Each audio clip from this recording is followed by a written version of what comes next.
ہمارے نبی نے آخری حج فرمایا، حج سے واپسی پر حضرت نبی کریم صلی اللہ علیہ وسلم کی طبیعت ناساز ہو گئی، اور حج میں حضرت نبی کریم صلی اللہ علیہ وسلم کے ساتھ بہت بڑا صحابہ کرام کا مجمع بھی ہے، اور صحابہ کرام سے ہمارے نبی نے بڑی زبردست کچھ نصیحتوں کی باتیں بیان فرمائی، وصیتیں فرمائی۔ او میرے صحابہ کرام، آئندہ شاید تمہاری میری ملاقات نہ ہو سکے تو کچھ چیزوں کو خاص طور پر توجہ کے ساتھ بیان فرمایا، توجہ کے ساتھ سنو۔ اور ہمارے نبی نے اہتمام سے اس کو بیان فرمایا، نماز میں کوتاہی نہ کرنا، اپنے ماتحتوں کے ساتھ نوکروں پر ظلم نہ کرنا، عورتوں کے حقوق سمجھائے۔ اور ہمارے نبی کی واپسی پر طبیعت ناساز ہو گئی، مدینۃ المنورہ پہنچے۔ ہمارے نبی حضرت محمد رسول اللہ صلی اللہ علیہ وسلم بہت بیمار ہے، اور ایسی بیماری کہ وہ بیماری میں کبھی کبھی آپ بے ہوش ہو جاتے تھے، کبھی ہوش میں آتے، بخار شدت کا۔ حضرت نبی کریم صلی اللہ علیہ وسلم کی لاڈلی بیٹی حضرت فاطمہ رضی اللہ تعالیٰ بھی موجود ہے۔ اماں عائشہ کے گھر پر حضرت نبی کریم صلی اللہ علیہ وسلم کے آخری ایام گزر رہے ہیں۔ اماں عائشہ صدیقہ رضی اللہ تعالیٰ سے ہمارے نبی نے فرمایا، عائشہ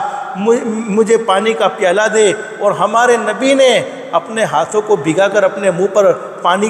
پانی کے چھینٹے ڈالے ہیں، اور اماں عائشہ سے فرمایا، عائشہ موت بہت گھبراہٹ والی چیز ہے، موت بہت سخت چیز ہے، لیکن میں اصل بتلانا یہ چاہتا ہوں، حضرت فاطمہ بڑی بے چین تھی، بڑی بے قرار تھی۔ حضرت نبی کریم صلی اللہ علیہ وسلم کو کبھی ہوش آتا، کبھی بے ہوش ہوتے۔ ہمارے نبی بہت بیمار ہے، ہمارے نبی کی طبیعت بہت ناساز ہے۔ دروازے کے باہر کسی نے آواز دی، حضرت نبی کریم صلی اللہ علیہ وسلم کے گھر کے باہر دروازے کے باہر کسی نے آواز دی، هل ادخلوک فی البیت، کیا مجھے گھر میں آنے کی اجازت ہے؟ کیا میں گھر میں آ سکتا ہوں؟ فاطمہ بڑی بے چین اور بے قرار تھی، ابا کی یہ تکلیف دیکھی نہیں جا رہی تھی، تو فاطمہ غصے ہو گئی، اور فاطمہ نے کہا کہ ایسا دیہاتی کون ہے؟ ارے میرے ابا کی طبیعت ناساز ہے، اور اسے اجازتوں کی پڑی ہے۔ حضرت نبی کریم صلی اللہ علیہ وسلم کو ہوش آ گیا، اور اپنی لاڈلی بیٹی فاطمہ کے یہ الفاظ سن لیے، اور فاطمہ سے فرمایا، میری بیٹی فاطمہ، تم کس پر غصہ کرتی ہو؟ تم کسے دیہاتی کہتی ہو؟ ارے یہ تو وہ ہے جس نے آج تک کبھی کسی سے اجازت نہیں لی، یہ تو تیرے ابا کا مقام ہے، یہ تو تیرے ابا کا مرتبہ ہے کہ اجازت لی جا رہی ہے۔ وہ کون تھے؟ ملک الموت، روح نکالنے والے فرشتے، ملک الموت حضرت نبی کریم صلی اللہ علیہ وسلم کی روح مبارک نکالنے کے لیے تشریف لائے ہیں، اجازت ملی تشریف لائے ہیں۔ اب علماء نے لکھا ہے کہ حضرت نبی کریم صلی اللہ علیہ وسلم کی روح مبارک نکالی جا رہی ہے، اور اسرائیل روح نکالتے نکالتے گھٹنے کے قریب پہنچے۔ چونکہ انگوٹھے سے روح نکالنے کا سلسلہ شروع ہوتا ہے، گھٹنے کے قریب پہنچے تو ہمارے نبی نے فرمایا، اسرائیل مجھے سخت تکلیف ہو رہی ہے، مجھے بہت زیادہ دکھ ہو رہا ہے۔ حالانکہ ہمارے نبی نے اپنی زندگی میں بہت دکھ برداشت کیے، طائف میں آپ کو پتھروں سے مارا ہے، احد میں آپ کے دانت مبارک شہید کیے، لوگوں نے آپ کے راستے میں کانٹے بچھائے، آپ کو لوگوں نے دھکے دیے، طرح طرح کی تکلیفیں پہنچائی، پھر بھی حضرت نبی کریم صلی اللہ علیہ وسلم فرماتے ہیں، زندگی میں کبھی اتنی تکلیف مجھے نہیں ہوئی جتنی تکلیف آج مجھے ہو رہی ہے، جتنا دکھ آج مجھے ہو رہا ہے۔ تو حضرت اقدس نبی کریم صلی اللہ علیہ وسلم نے جب یہ بات کہی، حضرت اسرائیل علیہ السلام ملک الموت پیچھے ہو گئے، کہ اللہ کے نبی،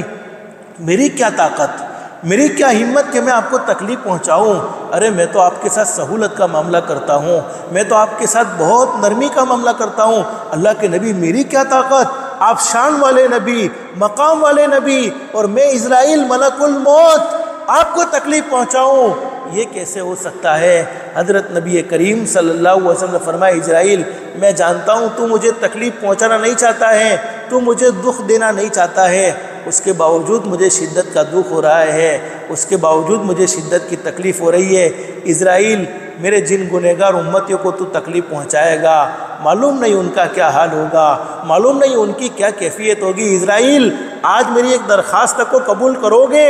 آج میری ایک ریکویسٹ کو قبول کرو گے؟ اسرائیل نے فرمایا، اللہ کے نبی بتلائیے کون سی درخواست ہے، کون سی ریکویسٹ ہے؟ تو فرمایا کہ بس ایک ہی درخواست ہے کہ قیامت تک کے آنے والے میرے جتنے بھی امتیوں کو تکلیف پہنچانی ہے، وہ ساری کی ساری تکلیف میں محمد کے سینے پر ختم فرما دے، لیکن میری امت کو دکھ مت پہنچانا، میری امت کو تکلیف مت پہنچانا۔ میں قیامت تک کے آنے والے تمام امتیوں کی تکلیف خود برداشت کر لوں گا، لیکن میری امت کو دکھ مت پہنچانا۔ جس نبی نے آخری وقت میں بھی ہم سے بڑی محبت کی ہو، آخری وقت میں ہم سے اتنا بڑا احسان کا معاملہ کیا ہو، آج وہی امت نبی کی نماز پڑھنے کو تیار نہیں، نبی کا حکم پردہ کرنا، عورتیں پردہ کرنے کو تیار نہیں، نبی کا حکم سچ بولنا، سچ بولنے کو تیار نہیں، نبی کا حکم گناہوں سے بچنا، ہم گناہوں سے بچنے کے لیے تیار نہیں۔ اماں عائشہ فرماتی ہے جب آخری وقت میں حضرت نبی کریم صلی اللہ علیہ وسلم کے ہونٹ حرکت کر رہے تھے، میں نے کان لگا کر سنا کہ ان آواز کیا آ رہی تھی، تو بس ایک ہی آواز تھی، ربی حبلی امتی، او مولا میری امت کو معاف کر دینا، میری امت کو معاف کر دینا، میری امت کو معاف کر دینا۔ ہمیں ایسا شان والا نبی ملا ہے، ایسا مقام والا نبی ملا ہے، ایسا مرتبے والا نبی ملا ہے۔ آپ نے آخری وقت میں 2 پیغام دیے، میں آپ کو آخر میں بتلاتا ہوں، لیکن جب مدینہ المنورہ میں یہ خبر پھیلی کہ حضرت نبی کریم صلی اللہ علیہ وسلم کا انتقال ہو گیا، ایک صحابی جن کا نام ہے حضرت عبداللہ ابن زید اپنے باغ میں کھجور کے درخت پر کھجوریں توڑ رہے ہیں، کان میں آواز آئی جناب نبی کریم صلی اللہ علیہ وسلم دنیا سے چلے گئے، تو کھجور کے درخت سے نیچے گرے۔ ارے گرنے والا کبھی ہاتھ کی چوٹ کو دیکھتا ہوگا، کبھی پیروں کی چوٹ کو دیکھتا ہوگا، لیکن حضرت عبداللہ نے نہ ہاتھوں کو دیکھا نہ پیروں کو دیکھا، دونوں ہاتھ اٹھائے اور کہا کہ اللہ مجھے اندھا بنا دے، اس لیے کہ آج تک ان آنکھوں سے میرے نبی کو دیکھا کرتا تھا، اب نبی نہ رہے تو آنکھوں کی کیا ضرورت ہے۔ پھر کہتے اللہ مجھے بہرا بنا دے، میری کان کی سنوائی چھین لے، اس لیے کہ آج تک ان کانوں سے میرے نبی کی پیاری پیاری حدیث کو سنا کرتا تھا، اب نبی نہ رہے تو کانوں کی کیا ضرورت ہے۔ حضرت عبداللہ ابن زید آنکھوں کی روشنی ختم ہو گئی،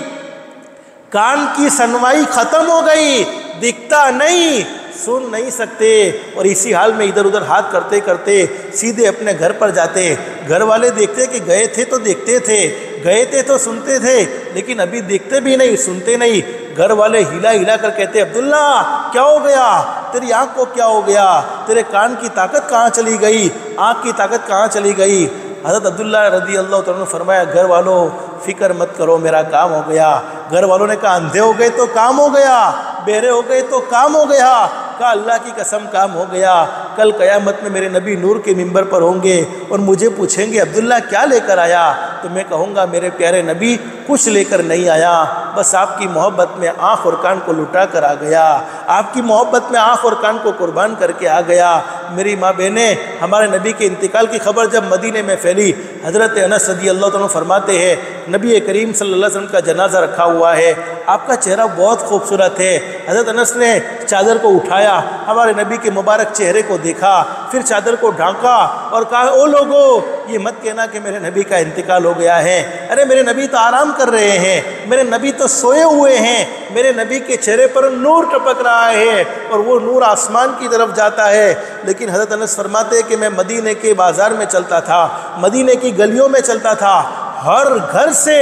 دودھ پیتے بچے کے رونے کی زور زور سے آواز آ رہی ہے، ہر گھر سے دودھ پیتا بچہ چیخ چیخ کے رو رہا ہے۔ میں نے کہا کہ ارے یہ مدینے کی ماؤں کو کیا ہو گیا، ارے یہ بچوں کو دودھ کیوں نہیں پلاتی؟ ساری ماؤں نے کہا جب سے نبی کے انتقال کی خبر آئی یہ معصوم معصوم بچوں نے دودھ پینا بھی چھوڑ دیا ہے، یہ معصوم معصوم بچے دودھ نہیں پی رہے ہیں۔ حضرت انس فرماتے اب میں وہی بیٹھ گیا، مجھ میں کھڑے ہونے کی ہمت نہیں تھی، گھسیٹتے ہوئے حضرت نبی کریم صلی اللہ علیہ وسلم کے جنازے کے قریب آیا اور میرے نبی سے کہا او میرے نبی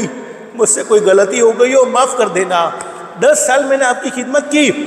آپ نے مجھے کبھی ڈانٹا نہیں، آپ مجھ پر کبھی غصے نہیں ہوئے، آپ مجھ پر کبھی ناراض نہیں ہوئے۔ میری ماں بہنیں وہ مدینے کا دن کیسا دن ہوگا جس وقت حضرت نبی کریم صلی اللہ علیہ وسلم نے اس دنیا فانی سے پردہ فرمایا۔ مختصر مجھے بتلانا یہ ہے، ہمارے نبی نے آخری وقت میں ایک پیغام دیا، الصلاۃ الصلاۃ الصلاۃ، نماز کو کبھی مت چھوڑنا، نماز کو کبھی مت چھوڑنا، نماز کو کبھی مت چھوڑنا، اور کسی پر ظلم مت کرنا۔ یہ آخری وقت میں ہمارے نبی کا یہ پیغام تھا۔ بس اللہ سے دل سے دعا کر لو ماں بہن اللہ پاک ہم سب کو حضرت نبی کریم صلی اللہ علیہ وسلم کی سچی محبت نصیب فرمائے، سچا پیار نصیب فرمائے، سچا عشق نصیب فرمائے، حضرت نبی کریم صلی اللہ علیہ وسلم کی سچی غلامی نصیب فرمائے۔